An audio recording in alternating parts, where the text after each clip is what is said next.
Between 2004 and 2024, the median Sydney house price was up more than 280%. But REA Group is up 13,000%. Well, forget property. Go property portals. The company was valued at $23 million. Today, the market cap is a staggering $31 billion. The story is told in the profit margin. Domain's profit margin is 13%. REA Group's profit margin is 34%. They offer essentially the same product. Gross margin for the past 12 months sitting at 65%. More than competing with some of the biggest tech names globally. Yeah. And this is an enduring superpower that we've seen for decades. Hero or sidekick? Welcome to Sidekick, the podcast where we uncover the hidden superpowers that drive some of the biggest, fastest growing companies and successful names in the business world. I'm Bryce and I'm joined by my regular co-host Ren, and we are your trusty sidekicks. Ren, how are you? I'm very good, Bryce. Very excited for this episode because we are looking at two of the most exciting companies in Australia. I think it's fair to say. Oh, well, maybe they had you might have to convince me. Maybe they had their exciting moment, and the question we're asking today is, do they remain exciting?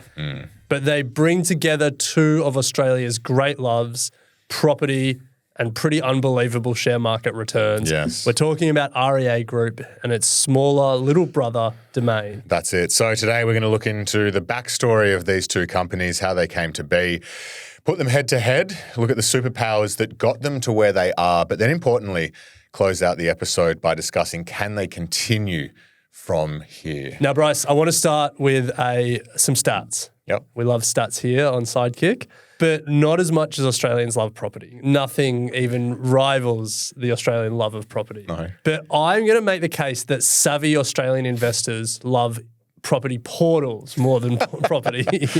So some stats. Between 2002 and 2022, the median house price in Australia was up 190%. You almost tripled your money, and that's according to CoreLogic. Not bad. Doubled. Double is 100%. 190% is almost triple. Okay. Between 2004 and 2024, the median Sydney house price was up more than 280%. Solid. You want to guess what that is? Quadrupled. Yeah, nice. But REA Group over the past 20 years is up 13,000%. Nice. Well, forget property. Go property portals. So today we're going to unpack these superpowers that have led to such incredible returns for REA Group. And we're also going to look at Domain, which has been an incredible business as well. But after 20 years of incredible performance, we're going to ask the important question. Are these companies' best days behind them, or do they have the superpowers to have another 20 great years? Wow. Well, let's start with going back to the very beginning of where these companies started. We'll start with REA Group, founded in 1995, Ren, and it was a classic tech story. Classic tech story. Started in a garage, coding away, IPOing in the middle of a tech boom. They IPO'd in 1999, and then the classic tech story of that time, their share price fell more than 90%. Classic. Name a stock whose share price didn't fall 90% during the 2000 tech. Walmart. Well, yeah, it's not a tech stock. Well, you said name a stock. Prove it. Then from there, News Corp invests in 2001. This is where Lachlan Murdoch came in. And you could say perhaps, Ren, it was his best ever investment. Well, I mean, we could say, but it's been said many a time. Like, this is known as Lachlan Murdoch's best investment. His moment in the sun. He acquired a 44% stake in the company for $2 million in cash and $8 million in TV and print advertising across their networks. That was when the company was valued at $23 million. Today, the market cap is a staggering $31 billion. So you do the maths on that. That's a 1,000 times return. More than. More than. Yeah. Incredible. So it is Australia's dominant property portal. Yes. So then we look at Domain. So Domain was founded in 1999 by Fairfax Media. It was a part of their media conglomerate. And over the years, it became their sort of property arm. It developed a digital property ecosystem. So domain.com.au is the main one. Oh, we should have said for REA Group if we didn't say realestate.com.au. Realestate.com. Yeah. True. So domain.com.au, but also commercialrealestate.com.au, all homes. And then it has a number of other tools that they've built over the years. Price Finder, it's got CRM tools for real estate agents, home loan broking, data products. We're going to get to some of these cross-selling opportunities for both of these companies as we go. But to tell the Domain story, it was part of Fairfax until 2017 when it was spun out and listed on the share market. Fairfax retained 60% ownership, but it was also listed. So at this point, at the start of the year, we had REA Group, which was about 60% owned by News Corp. News Corp increased their stake over the years from that original 44%. So REA Group, about 60% owned by News Corp, and then Domain, 60% owned by Fairfax. Legacy Media tied up with modern digital advertising, digital property. Yeah. But it is worth noting that we often talk about how Facebook and Google killed the legacy news business, but it really was all of these companies that dried up the rivers of gold, which was known as classifieds. So it was the Seeks, it was the REA Group, it was the car sales. All of those companies really took the advertising dollars, and obviously the moves here are these legacy media companies trying to hang on to those advertising dollars in a digital age. Absolutely. So that was at the start of the year, but then the big news this year for Domain is that a US giant, CoStar, which owns property listing portals overseas in the US and in other markets, put a bid in to acquire Domain. There was a fair bit of back and forth. There were some questions about was Nine Entertainment, the parent company of Fairfax, were they about to sell their most valuable asset? But they did agree to sell it. They agreed to sell it in a 3 billion Aussie dollar deal. And so that's expected to close in the coming quarter. Interesting move from CoStar. We'll get to that in a little bit. But we'll run through some numbers now just to illustrate the difference in the size of these two, because they've certainly gone after the smaller player. So let's start with audience, Ren, and by audience we mean visits to the website per month. So REA Group has 47.5 million visits per month, and you compare that to Domain's 14.5 million. Then you look at the market cap. So REA Group is 10 times bigger, 31 billion, Domain 2.8 billion. Revenue for REA Group is 1.82 billion, Domain 400 million. Profit for REA 617 million, Domain 54 million. Net margins even better, REA Group 34%, Domain 13%. And the PE multiples, REA is trading at 50 times and Domain 52 times. Yeah, now people, they might be surprised by that because every number you gave for REA Group was better than the Domain equivalent, and yet Domain trades at a higher multiple. It's because the bids come in at 3 billion and it's just trading at that price because of the bid. The CoStar bid. Yeah, the CoStar bid. Yeah. Sorry, yeah. Yeah. I mean, two sets of numbers that they're both, they're not bad. Like if you built a $3 billion business, you'd be pretty happy. But I think for me that the story is told in the profit margin number. Domain's profit margin is 13%. REA Group's profit margin is 34%. They offer essentially the same product. Yeah. This is like a numerical sign of pricing power. This is where pricing power shows in the data. Because REA Group is so much bigger and they've aggregated so many more users, therefore agents want to list on realestate.com.au before any other platform. They can charge a higher price, and that then reflects in a higher margin. So, two incredible businesses, REA obviously the stronger of the two. What we want to unpack here is the superpowers that got them to this point, because that's what we do here on Sidekick. We try and unpack the superpowers of great companies, great founders, and great investors. So let's start. There's one specific for REA Group, and then there's a number that apply to each of them. So to cover off REA Group, I think we start with just what I was mentioning earlier, their market dominance. Yeah, well, it's so big that, as you said, it leads to a number of advantages. Firstly, they have 3 times the traffic compared to Domain. So then that leads to more agents wanting to list their buyers, go there first for when they're searching for property, and then allows for pricing power, as you said. Yeah. So the more people, the more searchers, REA can come along and say, we have more eyeballs, we're going to be able to charge more for what we produce or what we serve. Yeah, now we're calling it premium pricing or pricing power. The ACCC is currently investigating REA Group. They call it price gouging. We will talk about that more later when we talk about future prospects, but it is worth just flagging here. I think to put this market dominance in really practical terms, like if you were going to sell your house and you had a limited advertising budget and REA Group was double the price of Domain, chances are you would still opt to pay for the REA listing and not pay for the Domain listing because it's got more than 3 times the monthly visitors. 100%. I think it's wild if agents are suggesting Domain only. Are you a Domain or an REA guy? So I'm REA because I'm aware. So I'm an REA shareholder, and I'm aware that it's bigger and that it's going to have everything. Freaks me out. But my wife is Domain. What? And she loves searching Domain. And when we were looking for rentals back in the day and also to buy a place, I tried to move her to REA, but she moved me to Domain. What?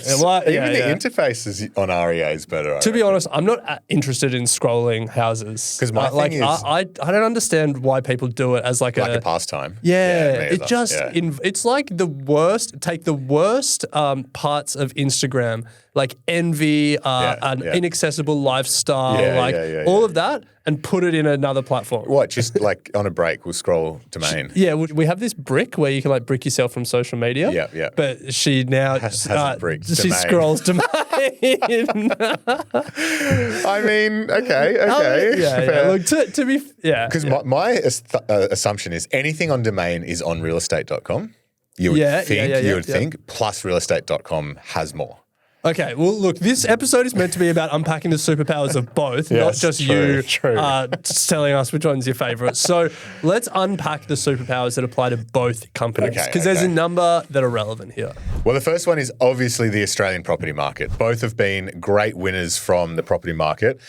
When Aussie property goes up and Australians become obsessed or are obsessed, that has great implications for the businesses. And this, is an enduring superpower that we've seen for decades. Yeah. And I think, look, it's somewhat flippant for us to say the Australian property market, but there's like a real practical dollar and cents term here, which is that like all of the unit economics of the property market derived from the price of the property. Yeah. And, agents take a percentage of the property sale, and then that's their sort of budget to do things like campaigns and stuff like that. So as prices are rising, agents are making more, agents can spend more, marketing budgets go up, and that has been like a real rising tide lifting all boats that has really translated to an appetite to accept price increases from these platforms. Yeah. The second is the fact that they're both a two-sided marketplace. Now, these are business models that have done incredibly well over the years throughout the world. They're incredibly hard to build, but also incredibly hard to disrupt. And by two-sided marketplace, we mean they've been able to create a platform where you have buyers and sellers coming together. I guess that's quite powerful when you can create that network effect. The more sellers that are on there, the more buyers that are on there, the more powerful these two become. Yeah, so like the classic examples like Uber aggregating riders and drivers, eBay aggregating buyers and sellers, Airtaskers aggregating people that want tasks done and, people that are willing to do tasks. I mean, you can even argue that like YouTube today is becoming a two-sided marketplace. People that create content and people that want to consume content. It's like all these platforms where they essentially don't have costs of production. Like they obviously do have business running costs. They have to build the platform, but like to add an incremental sale to the platform doesn't cost them anything. Yeah. Like it's to add 1 million users. Well, yeah, it's just like the one side of the platform is offering the supply and the other side is offering the demand. Yeah. And so they can scale really quickly, but they're really hard to disrupt because if we built a better property portal, it would be really hard to get people to search on it because there's no listings, and it would be really hard to get agents to list their properties because there's no users. Yeah. Yeah. So like that becomes like a really powerful network effect, as you said, really hard to break. So we could build a platform with all the whiz-bang features, whole new way of visualizing property, and it wouldn't really count for anything because of the moat that they've built. And that flows into some pretty incredible financials when you look at the businesses. So The two-sided marketplace really allows for some strong financials. You've got REA Group's gross margin for the past 12 months sitting at 65%. And so gross margin as opposed to net margin. So net margin is like profit margin after all costs are deducted. Your gross margin is the revenue that you make, so your sales revenue, less the cost of goods sold. So the cost of actually building your product and selling your product. Which kind of feeds into your point that they're not having to do a whole heap there. So for context, 65% is REAs. You've Apple, 47%, Alphabet, 59%, Microsoft, 69%, and NVIDIA, 70%. So more than competing with some of the biggest tech names globally. Yeah, some of the most profitable companies. REA obviously not as big as them, but from gross margin, it's right up there. Second last superpower is the ability to cross-sell. So they both started as real estate platforms, as you said, but they've both really expanded their offerings beyond just commercial real estate. Yeah, and this is really mainly in servicing agents, but then also later on servicing customers. So REA has PropTrack, which has, like property valuation, analytics, institutional grade data, all these things to support agents and sort of, I guess, increase the revenue per agent on their platform. Domain similarly has Real-Time Agent, which is a CRM platform for real estate agents. Think like a Salesforce for agents. They've got Price Finder, which provides analytics, market intelligence, forecasting. So again, they're all trying to increase the amount of money they make from agents. More recently, they've also tried to figure out ways to make more money from the everyday punter, you and I searching the site. REA acquired Mortgage Choice in 2021, which is a mortgage broker. So rather than just looking at the property, if you want to actually get the mortgage, they want to broker that for you. They've got about 20% stake in a digital non-bank lender, Athena Home Loans, similar logic. Now it's like, don't just be the mortgage broker, but also be the mortgage originator. And then similarly, Domain have similar efforts to make more money from people like us using the site. They've got Domain Home Loans, Domain Insure, and a number of other things. So that real effort to say, we've got a massive audience here, we've got users, how do we make more revenue per user? Yeah. And that kind of flows through to the last superpower, which is the fact they're both backed by large media businesses. You'll probably notice scrolling through Sydney Morning Herald or the like that there's always a property article in there. Always. And Australia won a gold medal at the Olympics. What does this mean for house prices? Exactly. So these media businesses use their scale, their audience, their digital assets to consistently push people to the platforms and promote those platforms. Yeah, and just generally keep property front of mind. Yeah, always. Like the fact that these property portals are the most valuable assets of these media companies creates a huge incentive for these media companies to keep the property frenzy going, to keep the speculative frenzy. That's all you can describe it. It is a frenzy. Yeah, the RBA watching and the just all of it. It's it's not new news to talk about it. So let's keep moving. But it's not a healthy obsession. It's not. We're going to take a quick break, and on the other side, we're going to dig into whether or not there is still growth in these two property portals. We'll be right back. This series wouldn't be possible without the support from Superhero. Superhero Super is a low-fee, award-winning super fund. With a wide range of investment options and the flex to invest directly into ASX-listed shares, ETFs and more, Superhero Super is primed for performance.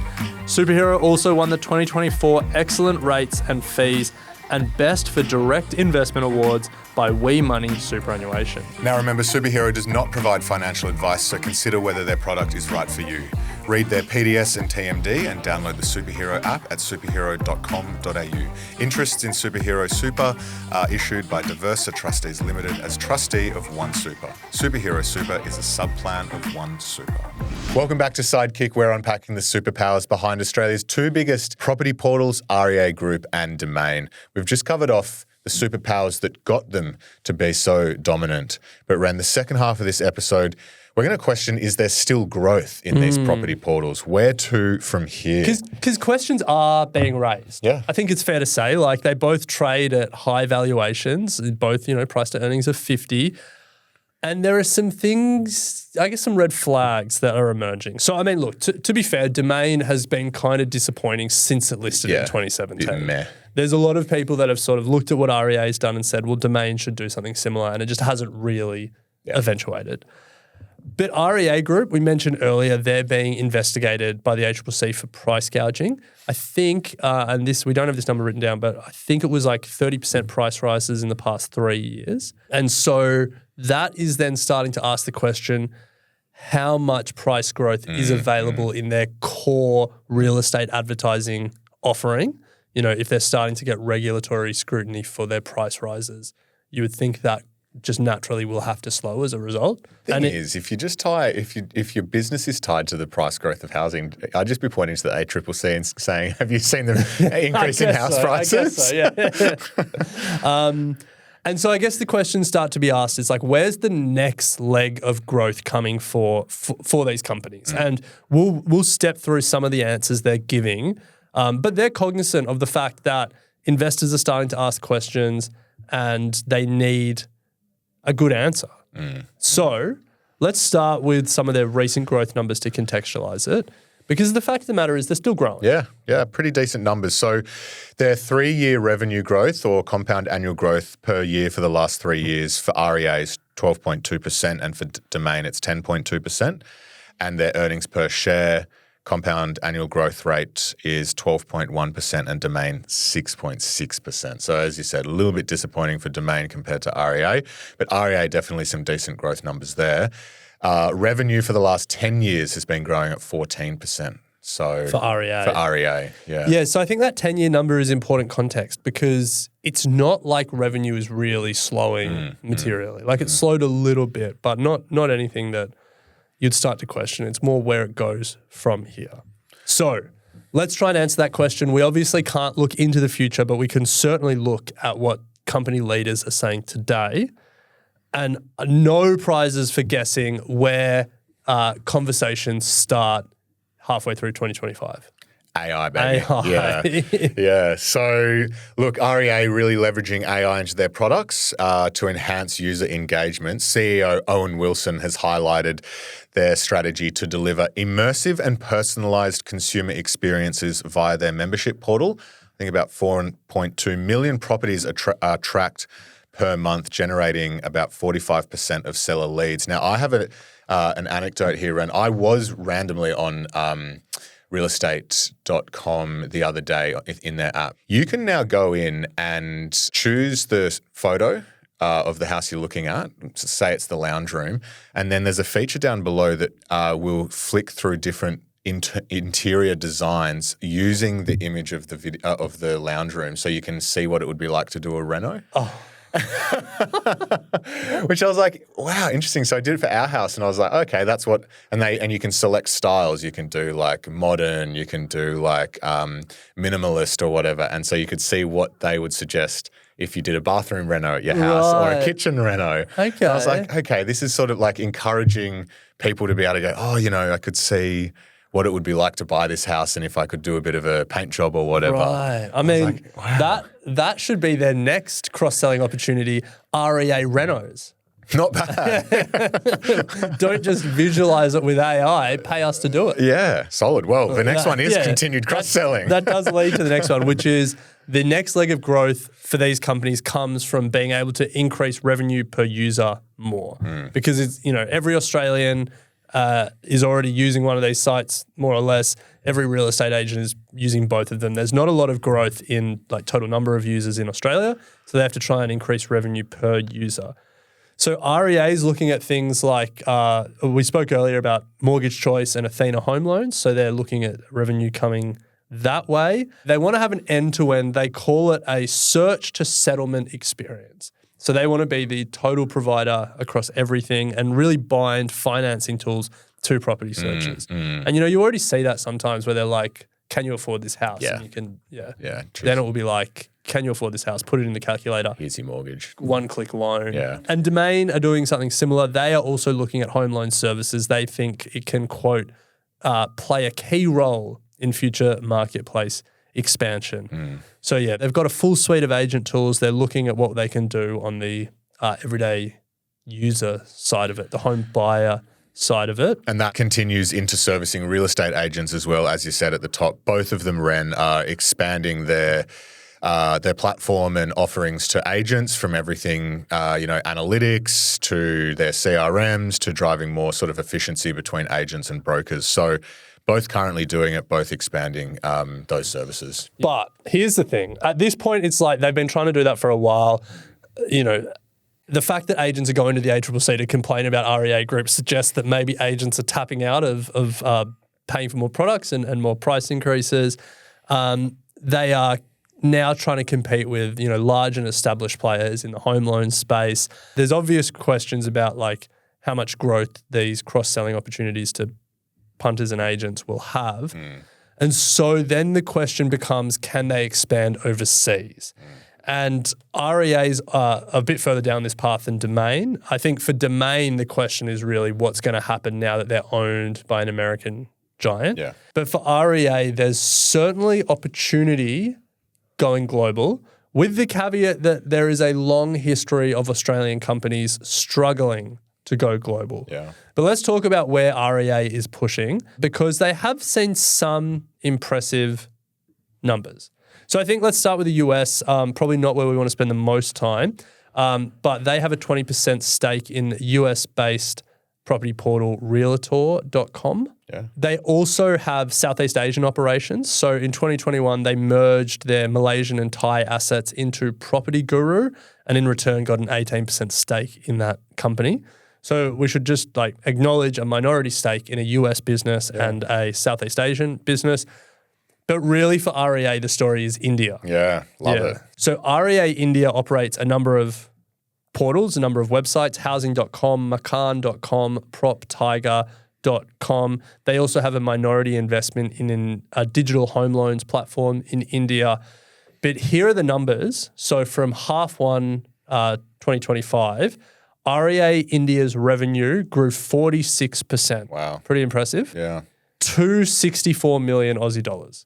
So very small potatoes in the scheme of things. Yeah, I mean, just to rewind, their total revenue as a group is 1.82 billion. Yeah, so 64 million is small in the context. Small fry. But that is the Great other, growth driver that REA will be trying to accelerate. Didn't nail that driver. They also did try and acquire a UK business, didn't they? Right Move, yes, which was knocked back. That would have been a major acquisition. Yeah. That story certainly, I don't think is dead over in the UK. And then to close out the superpowers, the number one superpower that will continue to endure, we imagine, the Australian property market itself. Absolutely, that is not going anywhere. Safe to say.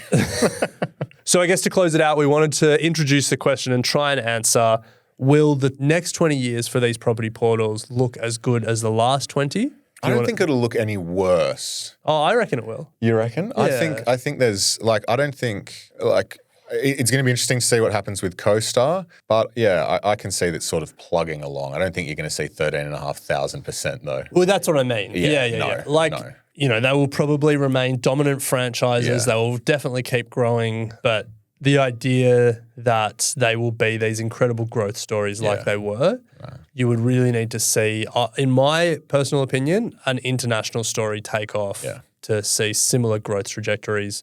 Just because the last 20 years they were the disruptor. Yeah. They were taking market share from other forms of property advertising, and they've done that now. Yeah. And so there's no more disruption to happen in Australia. And so now the question is, where do they find that? Do they find that in an overseas market? Maybe they find that in an adjacent market. I'm still a shareholder, but my expectations aren't what they were for the last 20 years.